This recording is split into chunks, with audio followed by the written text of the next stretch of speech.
What starts here changes the world. I have a few suggestions that may help you on your way to a better world. And while these lessons were learned during my time in the military, I can assure you that it matters not whether you ever served a day in uniform.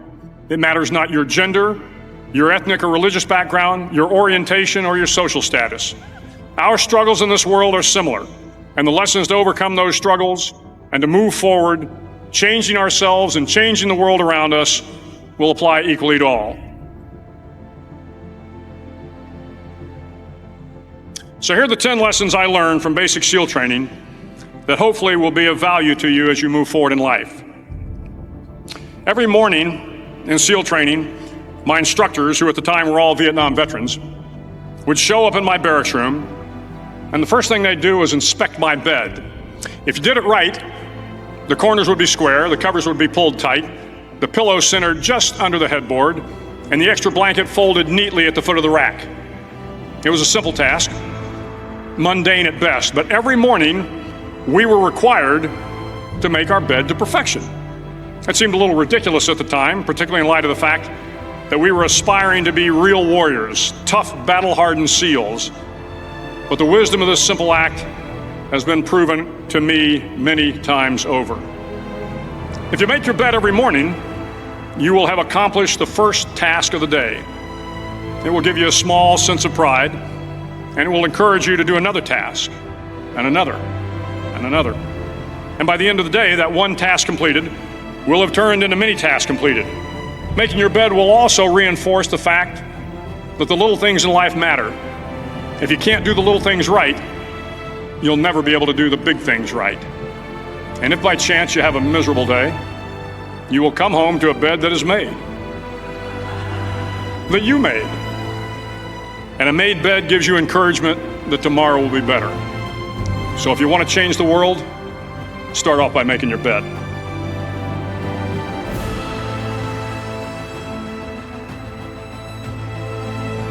During SEAL training, the students are all broken down into boat crews. Each crew is 7 students, 3 on each side of a small rubber boat, and 1 coxswain to help guide the dinghy. Every day your boat crew forms up on the beach and is instructed to get through the surf zone and paddle several miles down the coast. In the winter, the surf off San Diego can get to be 8 to 10 feet high, and it is exceedingly difficult to paddle through the plunging surf unless everyone digs in. Every paddle must be synchronized to the stroke count of the coxswain. Everyone must exert equal effort, or the boat will turn against the wave and be unceremoniously dumped back on the beach. For the boat to make it to its destination, everyone must paddle. You can't change the world alone. You will need some help. And to truly get from your starting point to your destination takes friends, colleagues, the goodwill of strangers, and a strong coxswain to guide you. If you want to change the world, find someone to help you paddle. Over a few weeks of difficult training, my SEAL class, which started with 150 men, was down to just 42. There were now 6 boat crews of 7 men each. I was in the boat with the tall guys, but the best boat crew we had was made up of the little guys, the Munchkin crew, we called them. No one was over 5'5". The Munchkin boat crew had 1 American Indian, 1 African American, 1 Polish American, 1 Greek American, 1 Italian American, and 2 tough kids from the Midwest. They out-paddled, outran, and outswam all the other boat crews. The big men in the other boat crews would always make good-natured fun of the tiny little flippers the Munchkins put on their tiny little feet prior to every swim. But somehow these little guys from every corner of the nation and the world always had the last laugh, swimming faster than everyone and reaching the shore long before the rest of us. SEAL training was a great equalizer. Nothing mattered but your will to succeed, not your color, not your ethnic background, not your education, not your social status. If you want to change the world, measure a person by the size of their heart, not by the size of their flippers. Several times a week, the instructors would line up the class and do a uniform inspection. It was exceptionally thorough. Your hat had to be perfectly starched, your uniform immaculately pressed, your belt buckle shiny and void of any smudges. But it seemed that no matter how much effort you put into starching your hat or pressing your uniform or polishing your belt buckle, it just wasn't good enough. The instructors would find something wrong. For failing the uniform inspection, the student had to run, fully clothed, into the surf zone. Then wet from head to toe, roll around on the beach until every part of your body was covered with sand. The effect was known as a sugar cookie.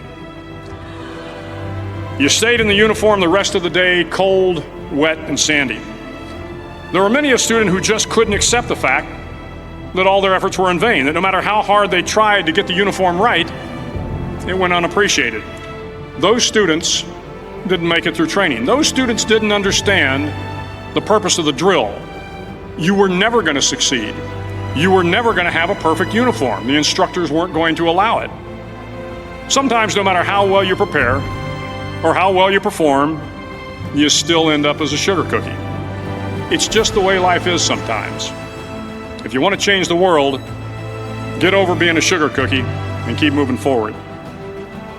Every day during training, you were challenged with multiple physical events: long runs, long swims, obstacle courses, hours of calisthenics, something designed to test your mettle.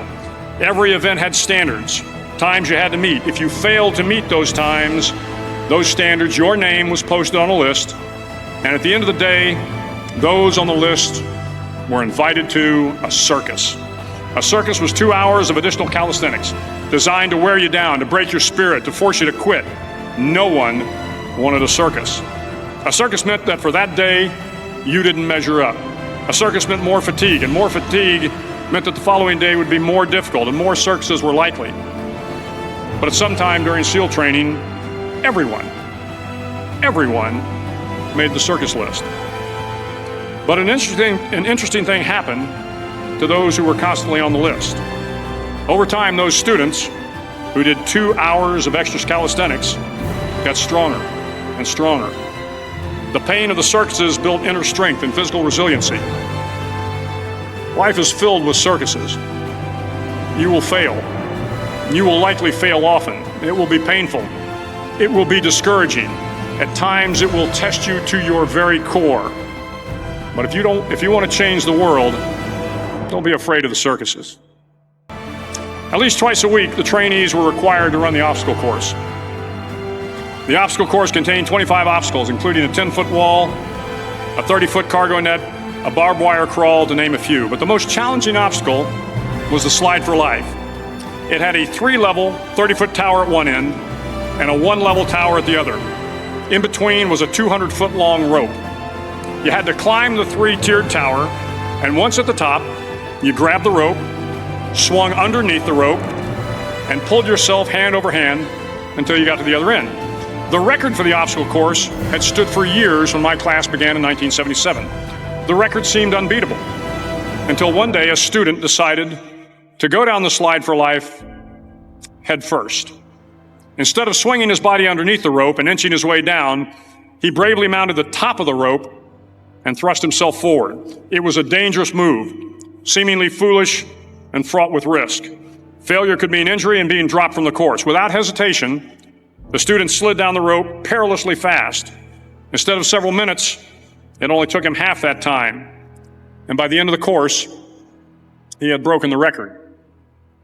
If you want to change the world, sometimes you have to slide down the obstacles head first.